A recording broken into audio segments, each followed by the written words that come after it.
Chers téléspectateurs, bonjour, ravi d'être avec vous pour ce numéro du débat de l'ONG Femmes, Action et Développement et son partenaire NED.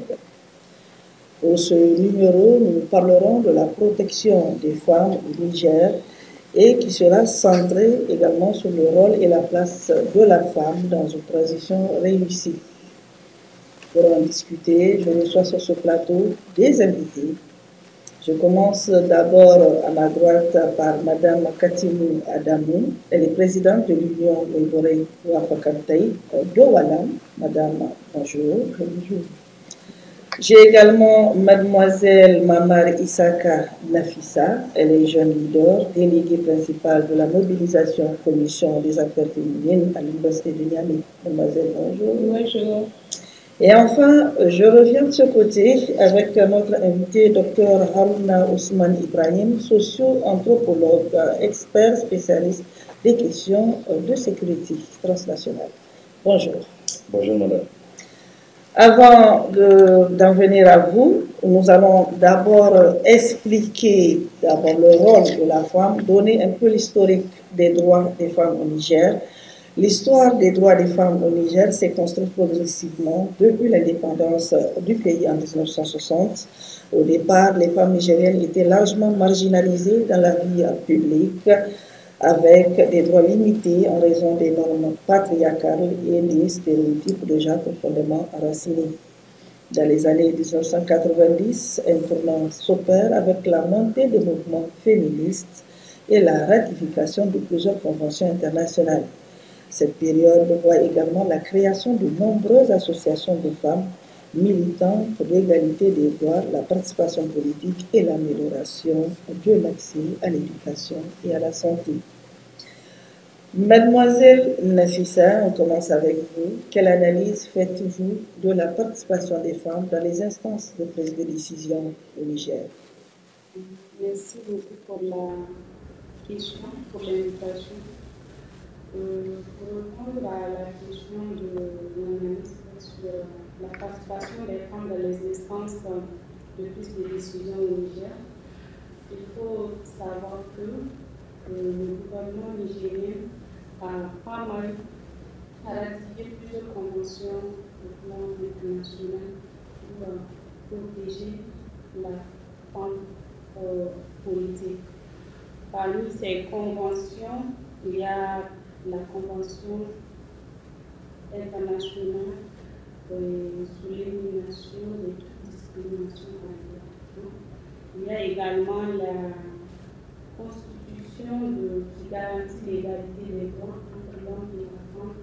Les lois nationales ont été signées, ratifiées, comme telles que la loi sur le mariage, la loi sur les nationalités contre les violences basées sur le genre, le VGB, et la loi du quota pour la participation des femmes en politique. Tout ceci sont des analyses qui ont été faites pour vraiment encourager la participation féminine dans les instances de décision. Oui, mais quels sont dans ce cas les mécanismes de protection des droits des femmes au Niger? S'il y a tous ces instruments, les conventions internationales qui lient le Niger aux autres pays, alors dans ce cas, quels sont les mécanismes de protection des droits? Il y a plusieurs mécanismes en dehors des conventions. Il y a la loi sur le quota. Cette loi qui impose 1 million de représentation féminine dans les instances de décision. C'est vraiment des mécanismes qui ont été adaptés pour protéger les femmes. Oui.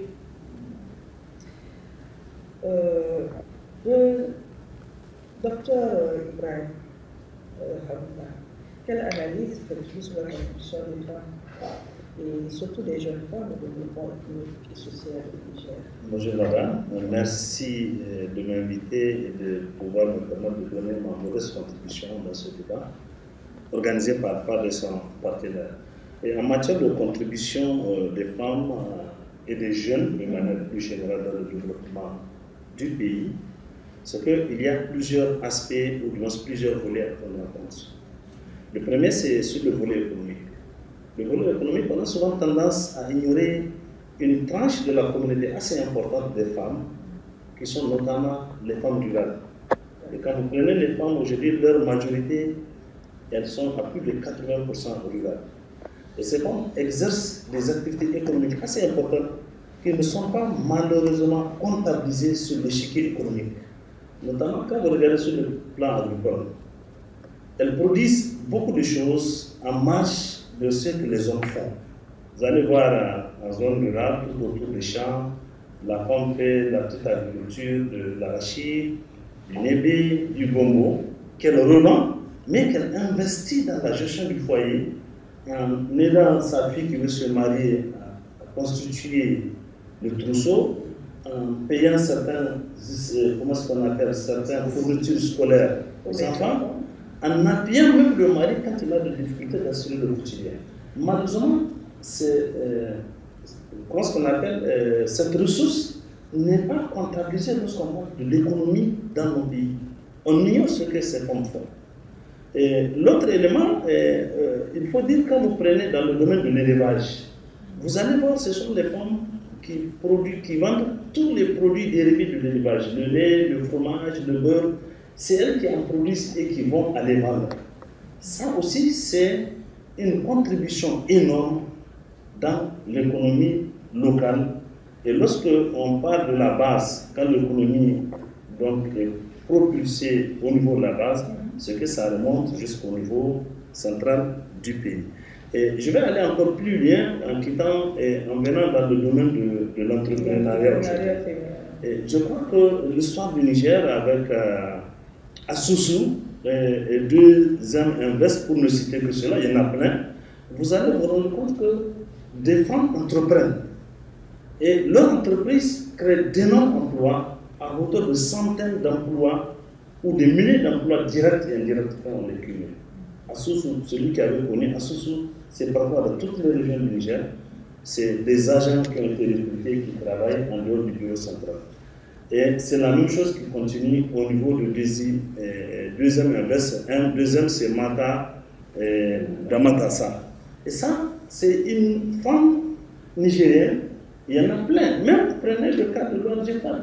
C'est aussi une entreprise, même si c'est une ONG. Et aujourd'hui, imaginez le nombre de femmes et d'hommes qui travaillent ici et qui travaillent sous la responsabilité d'une femme et qui a marché, qui connaît Asusu, et pas Asusu, qui connaît Fad. Il y a 4, 5 ans ou 6 ans, ne peut pas croire ses yeux ce qu'il va voir aujourd'hui. Donc, je peux vous dire que dans ce domaine aussi, pour ne citer que cela, il y en a plein.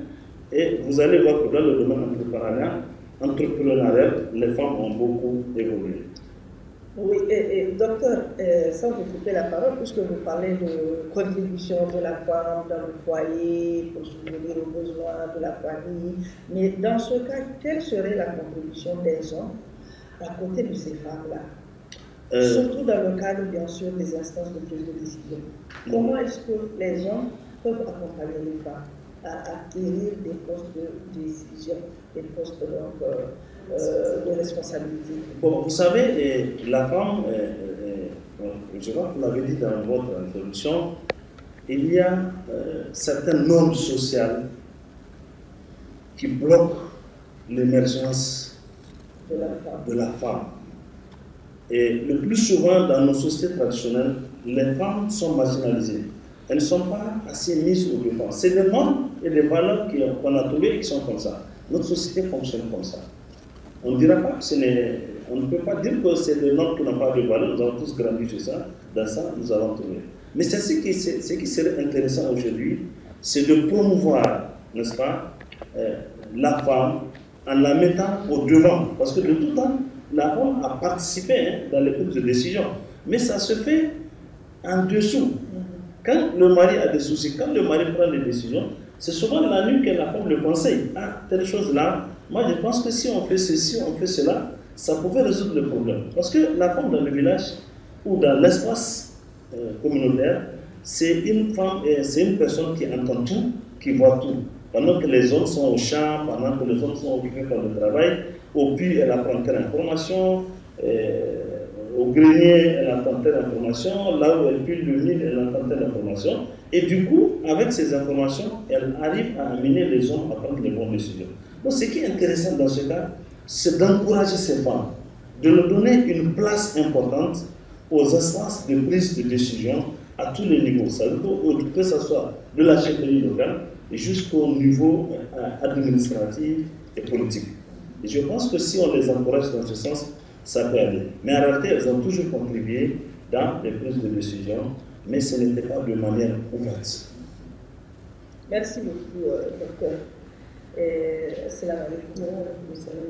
Wajah kecil adamu, ibarat sama ketika orang orang baru berkomunikasi ini, dia orang menghargai. So ini dia orang pakar ada, itu orang dia kita orang boleh bega fond kepada ini sabuci kalau nak untuk Assalamu alaikum. Io ridiamo al cagnolo. Il cagnolo si gonfia il buono. Si gonfia il buono, amavamo tutto il cagnolo. Non è tanto per il cagnolo, per il cagnolo, il gonfiare di vino, ma non come facciamo da arrivare. Karena kan dawo ise bon darbiya darbiya la sabe ko do si la do la sabe ko bare singa ko chichi singa ya chichi ya do ni wala karena darbiya ko la sabe ko de ta de ta de kan ise kan arbore de ko chichi ya do do la salle de Karachi, era muito interessante, era pouco do bem. Quando foi no idara de Gala, era uma semana que Karachi, a sabe muito bem. La salle de una de un ferino dohani. Da wabare de da ta injiri. Ni mo yankan ai kai jan sai la salle ta bai ta wuce wa wajen zai yi wani sai zai yi wani sai za mu ta daga kwato wani sai yi da kan wani da sun ta shi to dai wani tun da hali tun tun da ta wani wani da ya zai ta wani kuma da za ta ci kuma har yi wala da da la buga sai da hali bai ta wani da so an wara biya wara wani wara ido ko yi gida da karanci goyi ido har fondo ya da ido biyu ne yana alhaka ido biyu kuma mu ko da kan ko da yau ko yin ido ke da kalma da isa da ido to barka alfare sar da ni san san do yoro da wala gazen mu te wala ni ko yin mu te sai to gazen mu su gazen amma alhamdulillah kuma wato da gode sai ayo ne kuna yau te president, coordinatrice départementale, da voto mu da kuma da sta da mu da ne sto sto so fa ka furo siasa ni furo ni fatta ko ni ni da ile da ne ko ke da ni to dei se non per anno il fondo voi il candidat da tonton ana mutu daga nafisa dohari. Donc,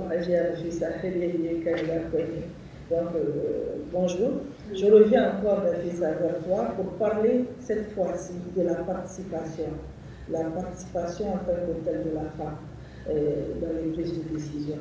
Pourquoi est-ce qu'il faut promouvoir la femme? Nous avons vu au moment des transitions, les femmes étaient beaucoup résilientes, elles étaient beaucoup dynamiques, elles étaient dynamiques et résilientes à apporter leur part de contribution dans cette période de transition. C'est pourquoi nous jugeons utile qu'il faut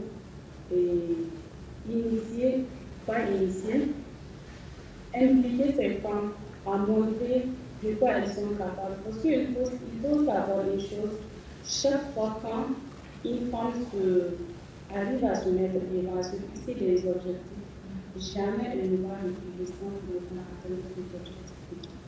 Donc, c'est dans ce cadre que nous voulons à ce que les femmes soient écoutées et mises au devant des instances de décision. Mais pour être devant des instances de décision, comme vous le dire à l'instant, parce qu'il y a des obstacles aussi, il y a également des défis. Alors, parlons d'obstacles et parlons de défis. Et pour parler des obstacles en tant que femmes, les femmes rencontrent plusieurs obstacles. Et je crois, comme l'a dit mes prédécesseurs, docteur et Jacques Arthur, il y a vraiment des normes sociales, des obstacles des sociaux, des obstacles culturels, des obstacles économiques. Pour voir parmi les obstacles sociaux, les normes patriarcales ainsi que les rôles et traditions ont vraiment attribué aux femmes des rôles et des responsabilités comme la gestion de la maison ainsi que la gestion de la famille. Donc, tout ceci vont limiter leur engagement politique.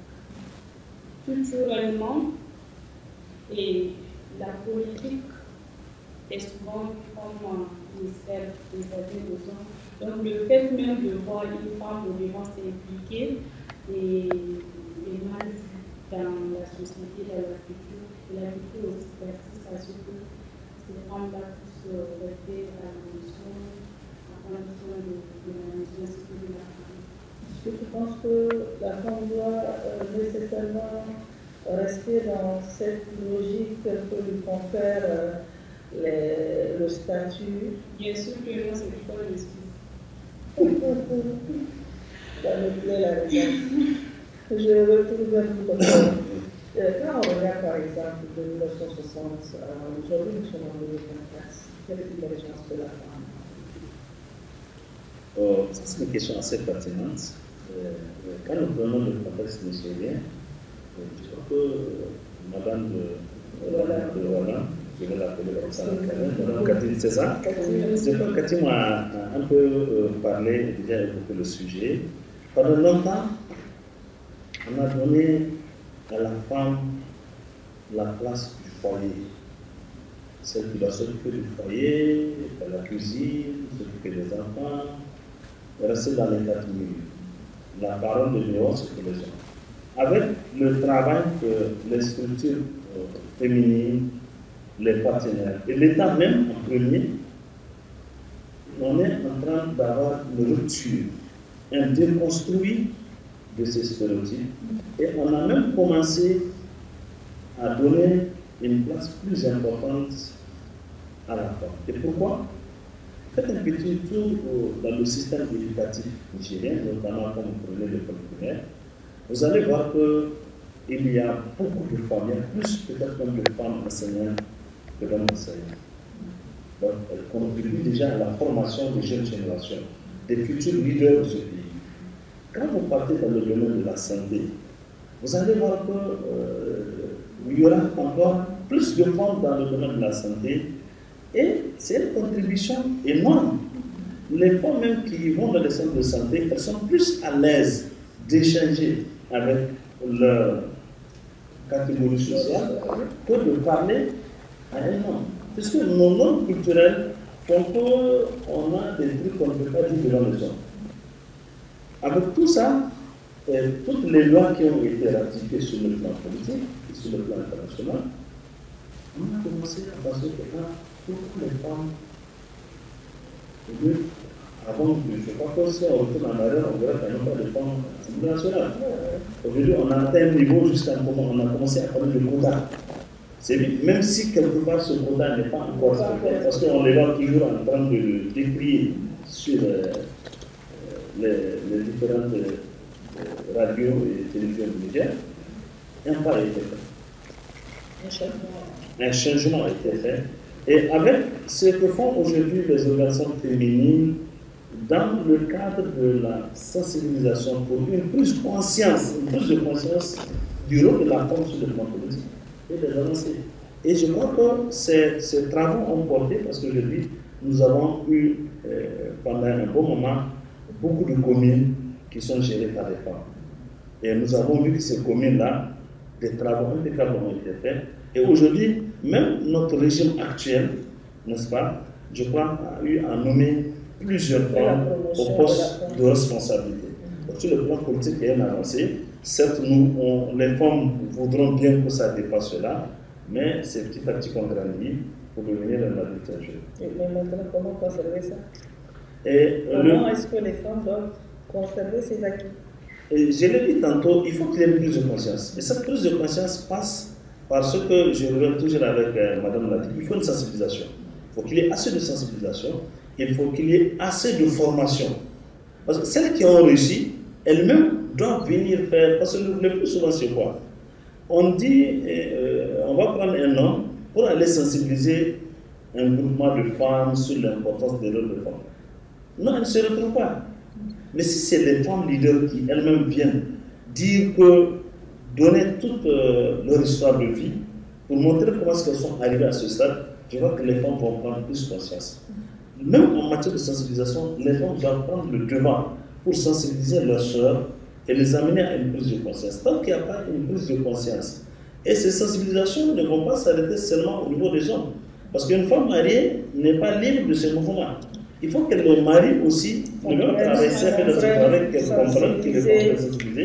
Qu'elle comprenne que lorsque sa femme monte l'escalier pour aller au plus haut niveau, c'est que derrière elle, il y a aussi un vrai homme. Donc du coup, c'est la famille qui gagne. On ne va pas dire que la femme réussit aussi. L'homme réussit. Non, ça c'est une vérité. Voilà.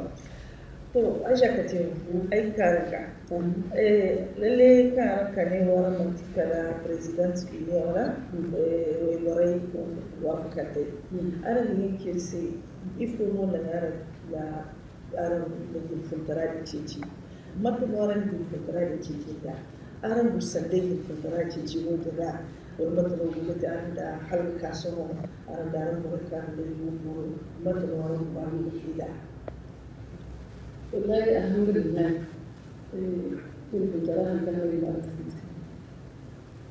يقول بدين يقول ولكن فرق كما هو سواء إنه تشوف شيء ناس تربي كان ما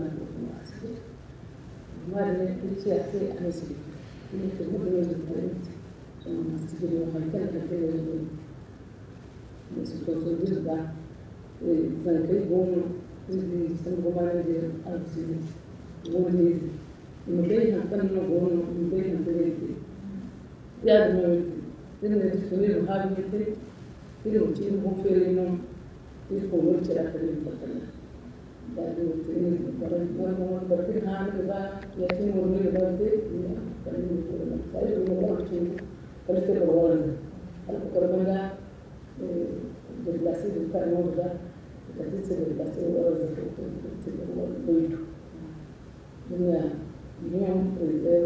itu yang kita orang itu kalau misi orang yang itu kan misi masuk dia itu kemarin ini kecil saya sekali dulu mau dari dia tapi mau terjadi di mana mana yang terjadi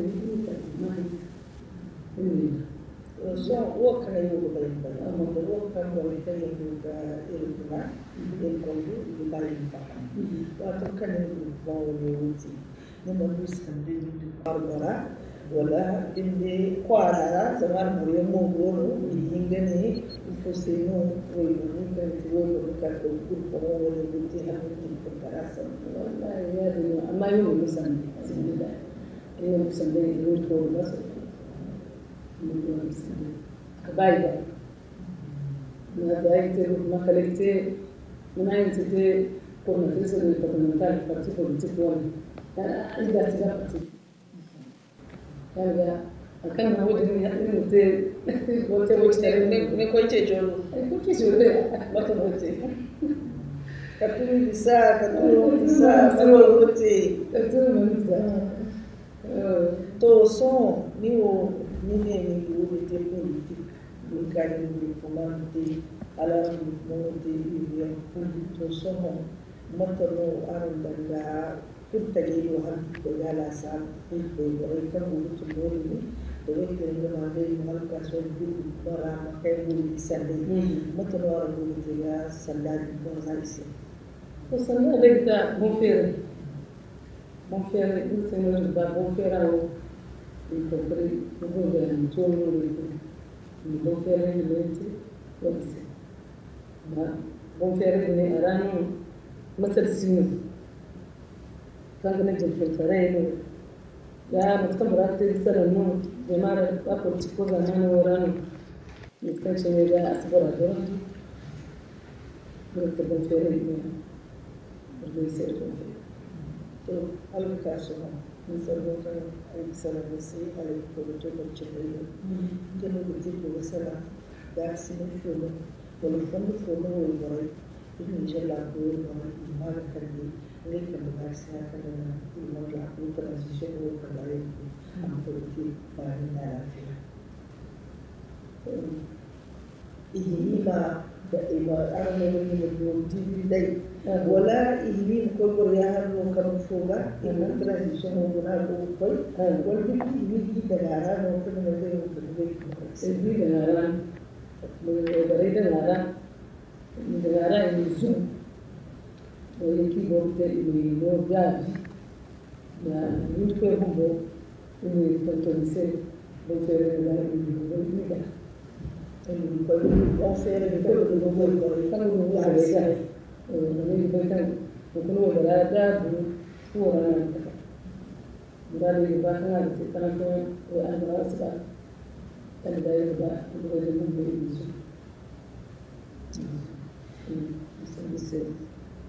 Nafisa, on parle du rôle et la place de la femme dans une transition réussie. Vous êtes jeune. Et quelle est la participation de cette jeunesse féminine du côté d'une transition réussie? À côté de cette transition, nous, en tant que jeunes leaders, nous menons des activités sur non seulement à conscientiser les jeunes filles sur le leadership, à la formation et à l'éducation. Nous menons des activités déjà pour que vraiment les filles puissent se sentir concernées et connaissent leurs droits et devoirs en tant que jeunes filles, à amener leur pierre à l'édifice pour qu'on puisse ensemble construire le pays. Donc, je pose la même question, c'est le rôle et la place de la femme dans une transition réussie. D'accord. Moi, je dis que ce rôle, avant d'aller dans ce rôle, moi je pense que je dirais que c'est l'occasion pour de nouvelles autorités de valoriser l'apport des femmes. Parce qu'on a beau parler, tant que ce n'est pas valorisé, celles qui sont en arrière n'auront pas le courage de s'aventurer. Il faut qu'on valorise ce que les femmes font déjà. Chaque fois que nous parlons, on parle des femmes, et on oublie ce qu'elles font déjà. Aujourd'hui, il n'y a pas un foyer, si vous voyez de l'harmonie dans le foyer, c'est la femme. Si vous voyez, dans tout ce que nous faisons, même aujourd'hui, le cas de l'insécurité aujourd'hui que nous faisons. Mais écoutez, les enfants qu'on tue, les maris qu'on tue, c'est toujours les femmes. Donc elles jouent aussi un rôle. Même là-bas, il n'y a pas un environnement dans lequel la femme ne peut pas montrer ses capacités. Mais il faut d'abord les valoriser et donner la chance à ces femmes de s'exprimer parmi les hommes dans des espaces, n'est-ce pas, qui leur permettent de participer pleinement au développement du pays. C'est en ce sens qu'on peut y réussir. Et chaque fois, il faut, j'insiste, de dire que ne voyons pas seulement la femme citadine, si on veut que les femmes participent pleinement dans le développement du pays, dans le développement du pays pour moi, il faut faire un retour vers le monde rural. C'est vrai, au Niger, nous avons plus de 50% de la population est féminine, selon le dernier recensement de la population, mais les 80% de ces 51%, je crois, sont dans le monde rural. Si on veut qu'elles participent, on en donne la valeur. L'entrepreneuriat féminin dans le monde rural, je pense que c'est un espace. Les femmes font de la transformation des produits locaux, des produits alimentaires, elles font de l'huile de l'arachide, elles font de tout. elles font du, mes cousins elles font du bénévolat, elles font tellement de choses qui relèvent de l'entrepreneuriat, parce qu'elles relèvent d'autres mondes qui sont payés, c'est de l'entrepreneuriat. Et quand on prend dans le cosmétique, elles sont dans la transformation du savon, elles font du parfum, elles font plein de choses, il faut qu'on valorise. Quand on ne valorise pas cela, je ne pense pas qu'on puisse aider les autres femmes à pouvoir se relever et à participer activement au développement. Et justement, pour pouvoir relever le défi, quelles sont les stratégies les plus efficaces? Je pense que c'est le premier stratège, c'est l'État.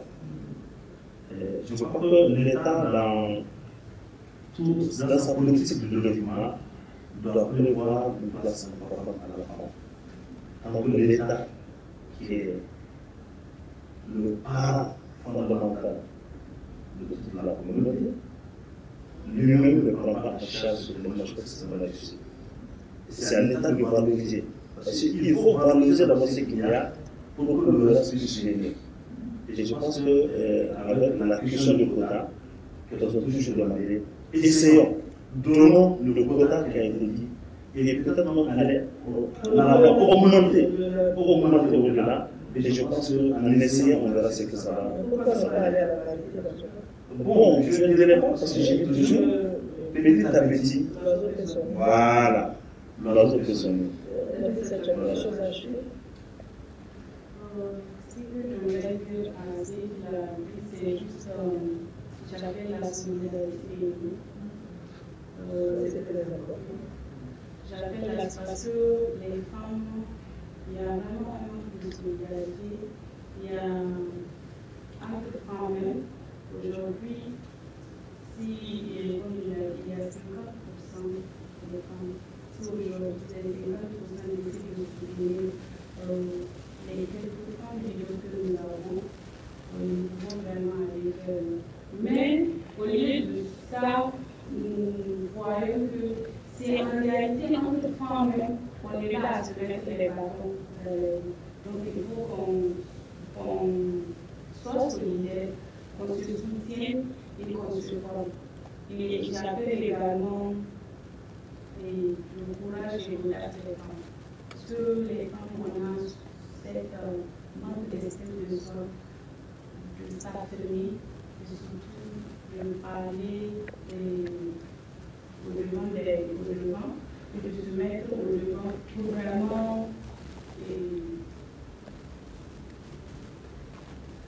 pour montrer que voilà, être un modèle de réussite. Merci. Vraiment, on n'a pas cette confiance en soi.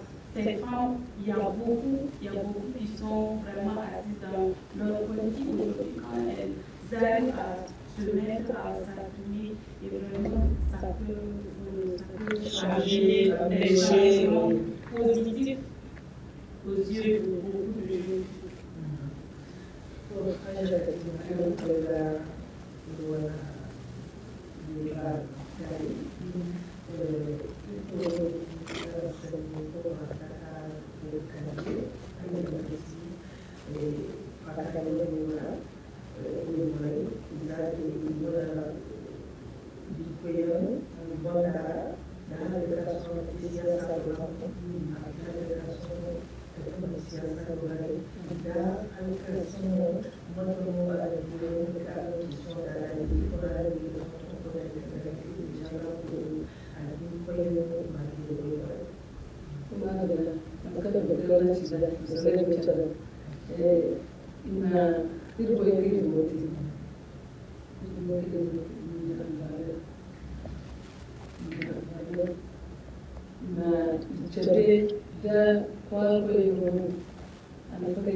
Les mêmes femmes sont combattues par les hommes.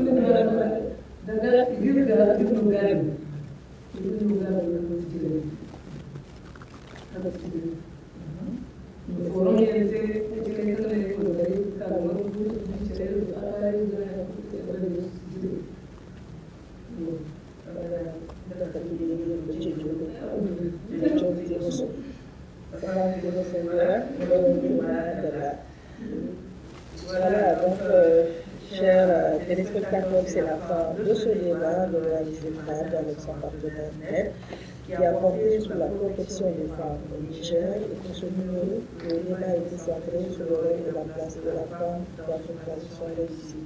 Vous avez écouté les invités sur ce plateau.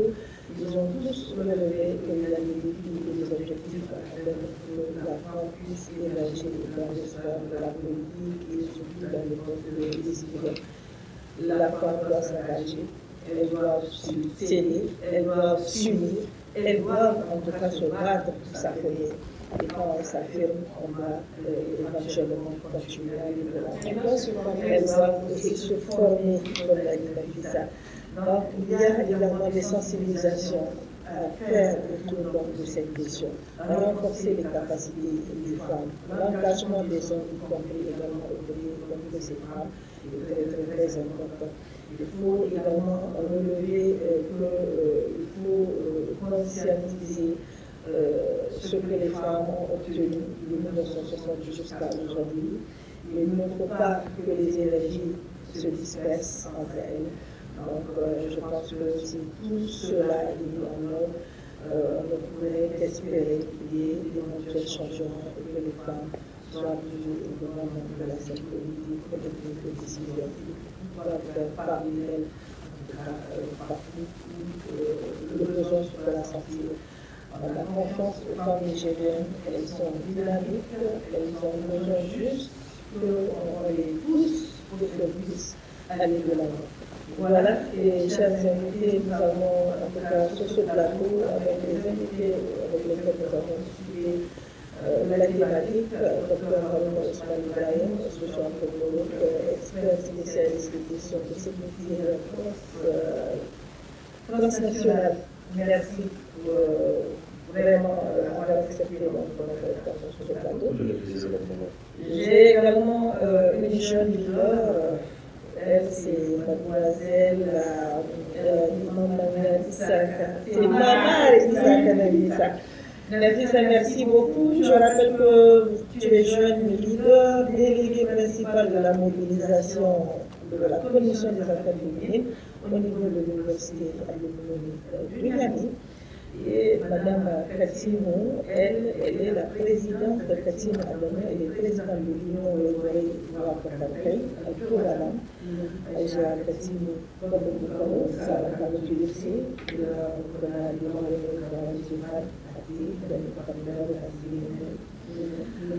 voilà donc, chers téléspectateurs, on se donne rendez-vous pour un prochain numéro. Au revoir.